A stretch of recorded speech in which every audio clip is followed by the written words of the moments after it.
Ko'pchilik bemorlarimizda sonning orqa qismida, boldirda achishtiruvchi, tortishuvchi og'riqlar paydo bo'ladi va bu sharoitda bemorlarimiz uy sharoitida og'riq qoldiruvchilar olib, ma'lum bir vaqtda og'riq qolganligi sababli o'z mehnat faoliyatini davom ettiradilar.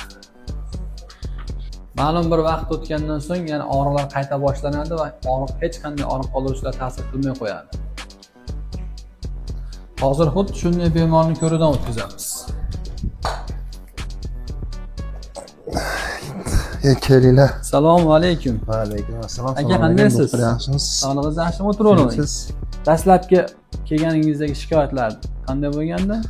Dastlab bel og'ridi, keyin oyoqqa berish, oyoq qo'lni buni quymish bilan son, keyin boldir og'rib keldi. Uyda dorilar ta'sir qilmay qoldi. Uyda dorilar ta'sir qilmadi. Bugun kelganingizga nechinchi kun?